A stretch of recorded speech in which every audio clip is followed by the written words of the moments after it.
Hello racers! We are back with a pre-release guide for Jump to Lightspeed. In the video we will be talking about leaders, removal and a lot of tricks that you can use to win your pre-release tournaments. And let's start with the new mechanics of the set. Yep. So we have two new mechanics. First, indirect damage. So whenever the indirect damage is dealt to a player, that player has to divide that damage among their units and base. What's also important about indirect damage is the fact that this damage is unpreventable. So it goes under the shield tokens and other forms of mitigation, like Boba Fett's armor, let's say, doesn't mitigate the indirect damage.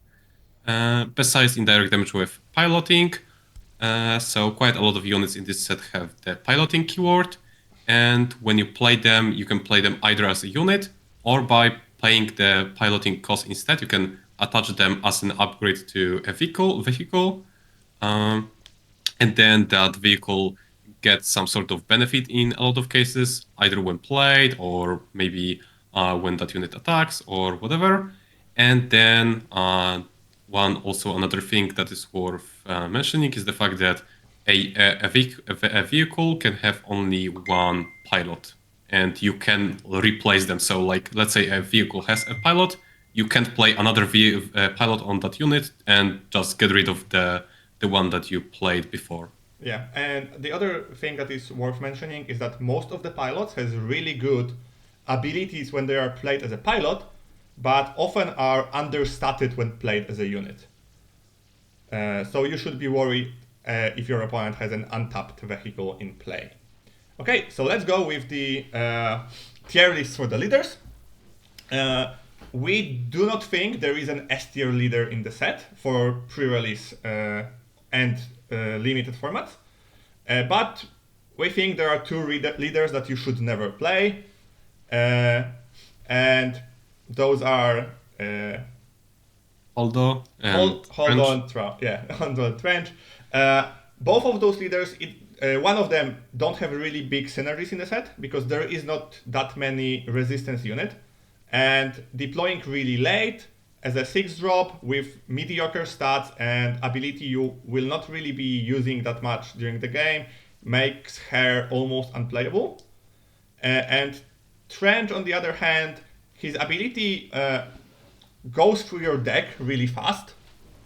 And because of that, you can find yourself in the spot that you are out of cards in the 30 card format. And the other part is that he is a 6 deploy leader that doesn't deploy normally. You have to pay for him. So he should be good in prolonged games. And because of this, because the set is extremely fast, there isn't really a long games to be have in limited. Yeah, and the reason why the set is very fast is because of the piloting. So piloting is an upgrade, and there are a lot of them in this set. So in many games, you're gonna find yourself in a situation where there's a vehicle ready. A player plays a pilot on that vehicle, and then they can attack with that vehicle because it was ready, and that pushes a lot of damage. So that's why the set is gonna be quite fast in limited, and that's also why we rather advise to avoid very expensive stuff. So stuff like nine cost ish spaceships that are giant and do a lot of things, but just because they are too expensive, it's better to not run them. So next in C tier we have Ventress, Traun, and Akbar, which are not the greatest just because they deploy on 6, and as we said, the set is fast in limited, so deploying quite late is not the most ideal. It's quite difficult to build Tron deck because it requires quite a lot of when defeat abilities, and you don't have any exploit cards in this set to reliably use them. And Akbar and Ventress are just too slow for the most part to be viable. And all of the remaining leaders from B tier and A tier are very strong, quite strong, but they require some cards to synergize with them, which we'll touch on later. And also we added Vader to A tier, but it's not like a huge difference in terms of power level between B and A tier. We wanted to give him a slightly higher tier because we think that he is the best, but it's not by much. Yeah, and I also wanted to separate him because I think he is also easy to build. He doesn't require a lot of synergies to be working, and for the rest of the leaders, at least for most of them, except for Rio, Major, and Boba, the rest of the leaders require specific cards or specific synergies to work well, and so let's go through the leaders and what synergy cards you're looking for them. So first we have Rose. Rose has the ability to heal 2 damage from a vehicle that attacked this phase, and there are quite a few cards that are damaged or do synergize with that ability. So the Speeder and Page, they both deal damage, and Rose can fix them. Rose is also quite strong with ambush units. You can play on turn 1 Fireball or Land Speeder, ambush into the opponent's turn 1 play, kill that turn 1 play, and then because they attacked, both of them are vehicles, so you can heal them up with Rose, and that can secure you a very nice early advantage. And there is also the ATRT, which is a Sentinel that, because it's a Sentinel, it's not easy always for the opponent to kill it immediately. So also he can be healed by Rose quite effectively. Yeah. One more that one part that I wanted to add, that her ability that you need to attack with a unit is sometimes a problem, but if you manage to mitigate it and keep your units healthy, she can be extremely powerful and feels like you're cheating during the game. Okay, so let's go to the next leader. Lando at the first glance doesn't really look that powerful because he deploys on 7, and in this set it is actually a big downside to deploy that late because, as we said before, this is a really aggressive set, so the games should be quicker. But Lando got a lot of support in common. So for example, Bunker Defender and Scouting Headhunter are 2 really cheap sentinels that you can reliably play early. And with Lando ability, so Lando says, pay 1 if you play a unit, and after playing this unit you have a unit in both arenas, so and space and the ground, you can give a shield token to a unit, and it doesn't need to be a unit you're playing, so you can basically give a shield over and over again to a sentinel unit if you're just playing units every single turn. That's why if you managed to get early sentinels, you can stabilize the game till 7 mana, and then Lando, if you deploy him, he is a really big threat because he is a 5/7 sentinel or a 5/5 sentinel as an upgrade that also gives a shield unit to another unit. And the other really powerful combo with Lando is Eager Escort Fighter, so a 3 mana 4/1 ambusher, because if you have a ground unit and you play it on 4 mana, you can basically play an ambusher with shield to kill something, and you still have a 4/1 left on the arena. But if you don't have those cards, I would really try to avoid playing Lando. I don't think Lando in any other color have any chance of being good. Yeah, the Lando shows exactly that point that we said a few moments ago. Like in this format in limited, it's very important that you have those key cards that make those leaders shine the most. So in Lando, Sentinels, and this one Ambush. In Rose, units that can heal, and there are a lot of more examples as we go on. Yeah. So next up on the list we have Piett. Piett is very strong with capital ships. It's pretty much self-explanatory, especially 5 drops and 7 drops. So all of them are commons basically almost, except the gunship. But yeah, playing something like MC30 on 4 resources is a very good play. in general, there are not that many good 4-drops in limited. So having something like a 5/5 with rate 1 and overwhelm on 4 resources is a very powerful play. Piett, after deploying, can play on 5 resources the Interdictor, which is also a very powerful sentinel in the space arena that basically can kill. Like the opponent is gonna have to attack into it, and then with when defeat you can either finish the target that attacked or kill something else. So Interdictor is very powerful in Piett. And there is also the Academy graduate who is also quite good in Piett because Piett is quite slow because he needs time to develop all those capital ships, and most of them have quite a lot of HP. So this guy helps you to stabilize the board with the Sentinel on those heavy ships. Yeah, I will add only one thing, that because the set is really space focused, there is not that many ways to kill Piett quickly. So when you deploy Piett, you for at least few turns can benefit from the discount, and if you manage to go a little bit longer in the game, the discount can become extremely powerful, because playing like 7/5 or 6 mana ships 2 cheaper can really quickly overwhelm your opponent in power. Okay, let's go with the next leader. So it's Vader.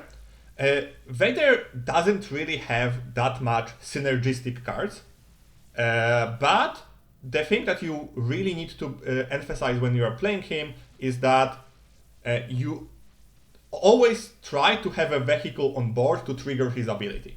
Because Vader is also a leader that deploys on 6, but his ability is extremely powerful, and it's basically whenever you attack with a vehicle that is not a token, you can create a 1/1 ship token. And the ships in this set, the tokens that he creates, are powerful because of 2 things.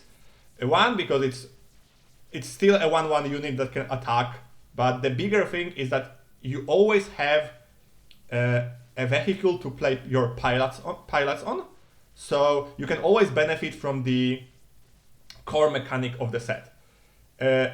And we put Eager, Escort Fighter, and Landspeeder as a combo cards for Vader, because ambush cards synergy really well with this ability, because you don't need to have anything on the board and still can kill your opponent unit and deploy a ship afterwards. So you can basically trade 1 for 1, but you will get something, and your opponent will need to deal with the token after.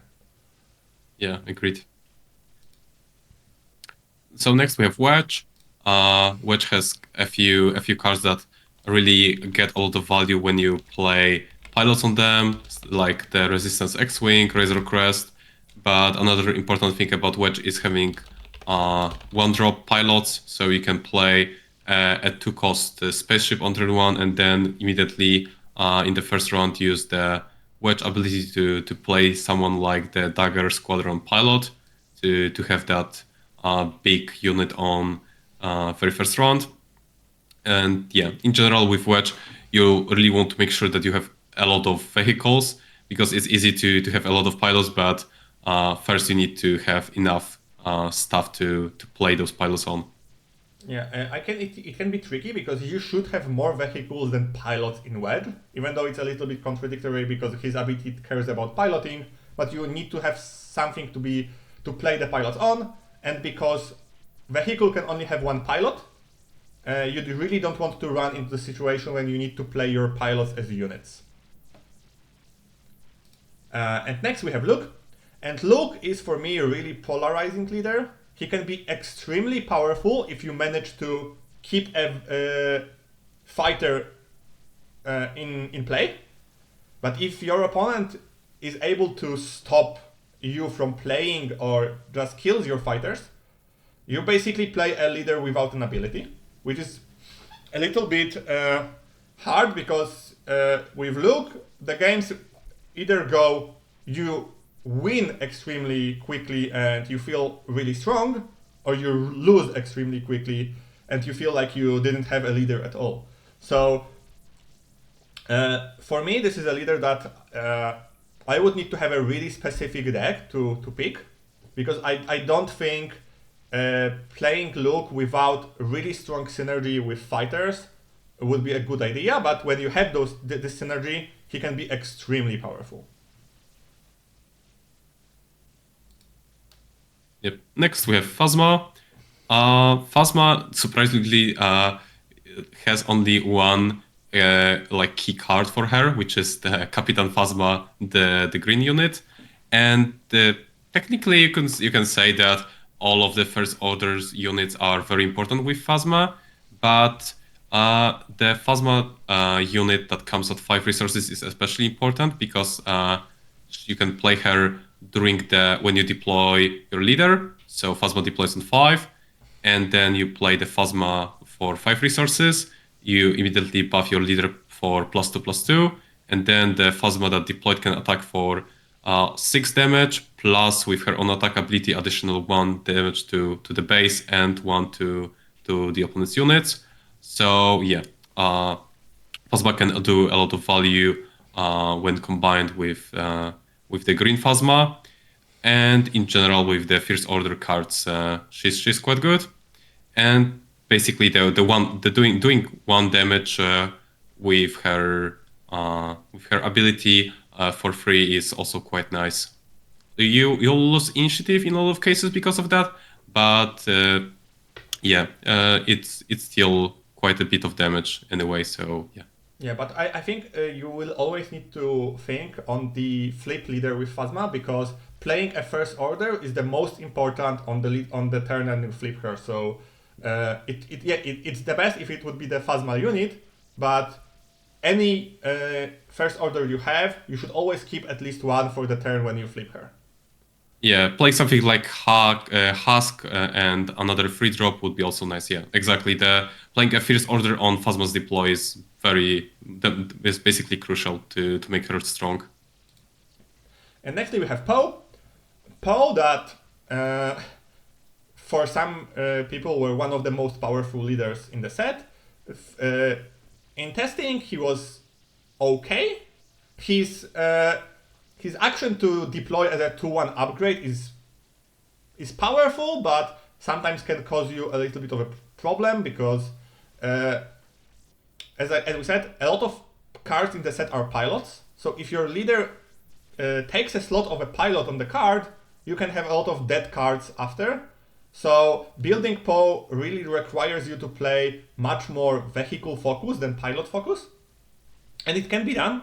And there are some really powerful synergies like Red Leader or Razor Crest. Especially Razor Crest, his ability to bounce something on the turn when it's deployed can be really beneficial. And Red Leader in Poe can be really cheaply play and then benefit you with additional units to play pilots on. So you can build a really powerful deck with Poe. And there is a rare card, his own black shape, that synergizes with him extremely powerful. And if I had it, I would really consider playing him. But for me, Poe is playable, but I wouldn't say that he is the most powerful leader in the set. Yep, and we have Kazuda. Kazuda has quite a few cards in this set that have some sort of downside ability, but he can fix them with his leader, with his leader ability to just disable them for a round, and then you get access to some very powerful cards, to like Fireball, who doesn't get the damage. The Hunter is basically unplayable outside of Kazuda, because a lot of the games are gonna be spent in space, and the free mana for 4 ambush that dies immediately is not a very good card, because there is just not enough ground presence. There's a little bit, but not as much as in other sets. So yeah, Kazuda is good with those cards for sure. Yeah, and I will only also add that if you don't have those cards, it would always be more beneficial to play Han, the yellow Han that is in the pre-release pack, because this is the leader that you will always have, and if you don't have any cards that synergize with Kazuda, Han is just a safer play to do. Okay, so nextly let's talk quickly about few cards in common and uncommon that were performing above other cards in the power level. So called bombs. Yep, so the Saboteur for 6 mana that on attack kills upgrades is quite good. He comes quite late, which is on 6 resources. This set, as we said already, is quite fast with all of the upgrades and not as much healing when it comes to bases. Like, sure, there is options to heal units with rows, but not that much when it comes to restore and stuff like that. So 6 is quite late, but then again, like, killing upgrades, killing those pilots is very powerful ability. Besides him, we have Frisk, who also kills upgrades and is just a good 2-drop. Razor Crest, which is very powerful if you have pilots. R2 who can set up early good trades, and basically all of those units are just very good, very well statted. Yeah. Two cards that I think are worth talking about also is the RTRT. It's a good statted sentinel in the ground that you can play pilots on, so it's really easy to keep alive. And the other card, which I think is the most powerful uncommon in the set, especially for limited, is Blue Leader, because the set is focused mostly on space, and there is not really that many 3/2 ships. So Blue Leader can kill, I think, like 90% of the turn 1 plays in space that your opponent can play.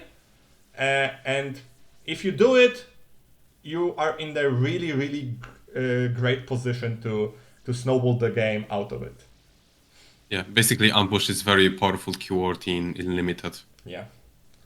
Okay, let's go to the bombs in the like rarity of rare and legendary.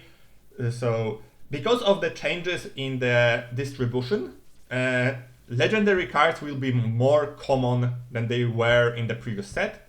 So right now there is 1 legendary per 5 packs in the new set. So you could say that everybody on the pre-release should have at least 1 legendary. But there's only few legendaries I would consider powerful enough to like focus you on the specific deck. And like, for example, Darth Vader or Iden Verso can single-handedly win you the game if played on the correct moment. But other cards like Victory Leader or Luke Skywalker are just really powerful cards, but not much more powerful than the good commons and uncommons.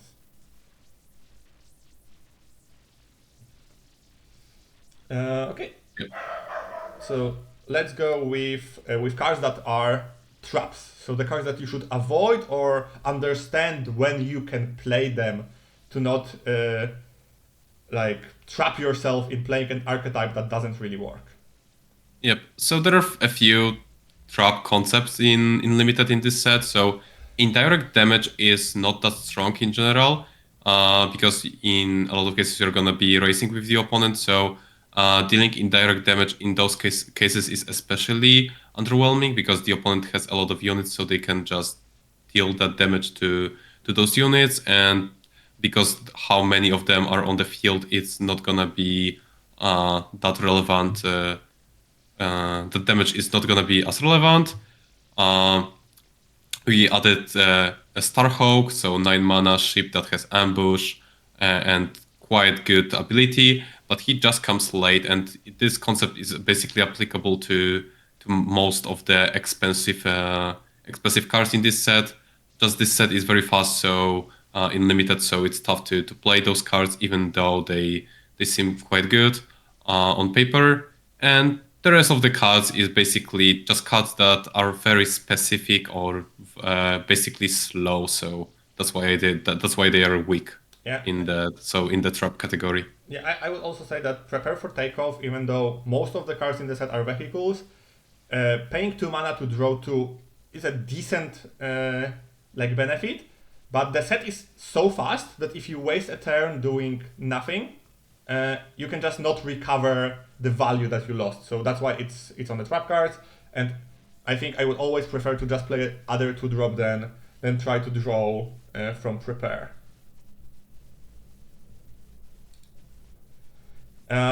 Let's go say to the upgrade hate, because every pilot is an upgrade. So if the set is focused on pilots, upgrade hate becomes incredibly powerful, but there is not much of it.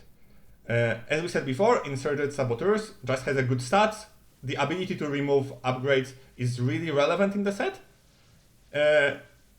But the other removal is really specific. System Shock can kill any pilot that is not leader and deals 1 damage, but the problem with the card is that you cannot play it on its own.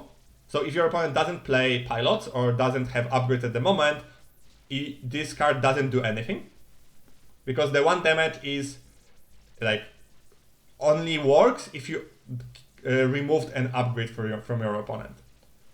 But on the other hand, Frisk is extremely easy to just put in the deck because he's a 2 mana 3/2 at worst, and his piloting ability is okay. It's a 2 mana for +2/+2, and if you also killed something with his when play as an upgrade, it just becomes incredibly swingy because you will probably have a free trade into your opponent unit. Yep. And also we have the Sweep the Arena area. It's not upgrade removal per se. It doesn't says anything that it when played it defeat an upgrade, but basically it returns up to 2 non-leader units in the same arena that combine cost 3 or less. So it's basically a waylay for a 2-drop or a 3-drop, or maybe for tokens to just kill them. And the reason why we call it an upgrade hate is because in a lot of cases you're gonna see those pilots be played on the 2-drops and 3-drops, and Sweep the Arena can get rid of them, and the pilots are basically dying if the unit that they were played on is bounced. So especially whenever you play against yellow, keep that in mind that the opponent might run its card, so you might try to not play those pilots on the 2-cost and 3-cost ships. But it's uncommon, so yeah, it's not they're not gonna always have it, but it's important to keep in mind that it's a possibility. Yeah, and also on the other hand, when you get that card, it is a really, really powerful tool that you will have in yellow. Okay, so let's go to the heavy removal. So removal that doesn't really care much of what the unit is. We have actually only one card that is heavy removal, because no glory only result can kill every single unit in the game except from leaders. But direct hit, we put it into this category because so many units in the set are vehicles and so many archetypes focus on vehicles that it's basically kill anything. And both of those cards can be considered playing off color because of how impactful they are on the meta and on the play.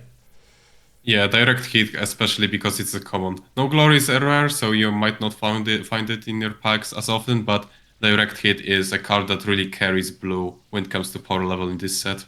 Yeah.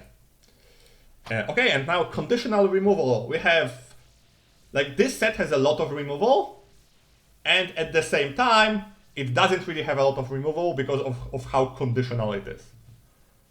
Yeah, so we won't go to details when it comes to those removals. In general, there is quite a lot of cards in here that deal 3 damage specifically to spaceships, So it's a very important value to keep in mind in limited that your ships are above the 3 HP threshold, because at that point a lot of removals can't kill them anymore.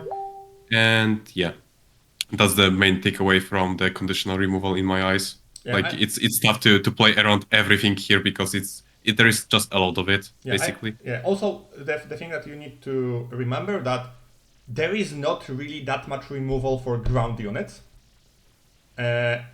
Most of the removal cares about being vehicle, being in space, or doing 3 damage. So having, for example, a 5/5 unit on the ground makes you almost safe. There is only out of airlock that can kill it. And if you have something that has 6 HP on the ground, it's really hard to kill. So that's why, for me, having a decent ground units can be really beneficial versus, especially to beat, for example, color blue. Yep. Next we have ambush cards. So there's quite a lot of ambush cards on common and uncommon. Ambush, as I said, is quite good in limited in general.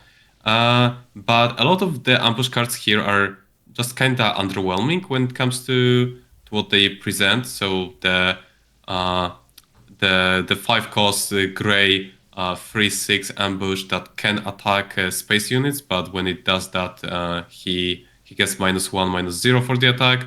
So he's an ambush card, but even though he's ambush, I'm not like super happy playing him.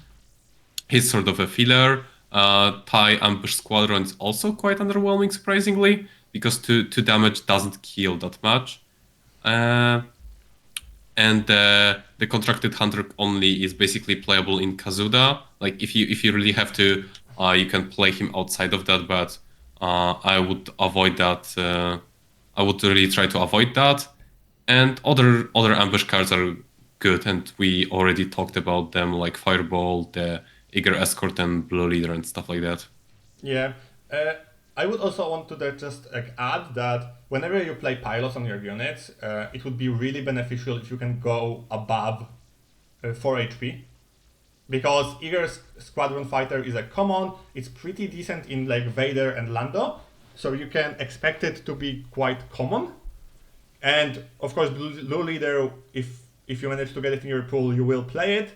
So I actually think those two should be the ones that you, if your opponent plays green, you should think that they may have at least 1 or 2 in their deck.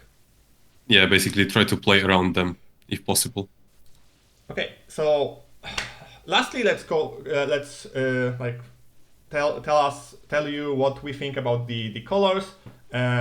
We both think that blue is the strongest color in limited, not only because of really powerful removal. Leaders in the color are pretty okay, but as a secondary color, it shines because it has a decent pilot, it has decent units, and it has the best removal out of all of the colors. So for me, this color stands a little bit above the rest.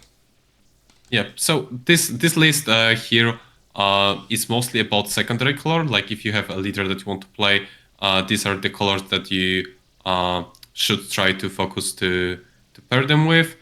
Some synergize with others better, like blue in general is better with green, and red is in general better with yellow in most cases, but there are some exceptions to that as well.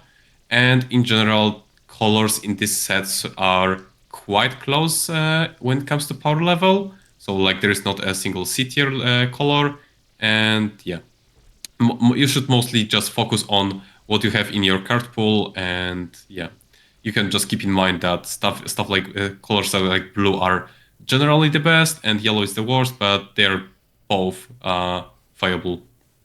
Yeah, okay, so with that, you should be ready for the upcoming pre-releases. And lastly, I want to remind everybody that we are doing counting, and especially with incoming regional and sectional qualifiers, it can really benefit for additional deck tweaking or meta review or game reviewing and fixing your resourcing and just preparing you to be the best version that you can be on the really big tournaments that are coming close. Yeah. So basically, if you're interested, just shoot us an email and we'll schedule something. Yeah. Bye, everybody, and good luck in your pre-release tournaments.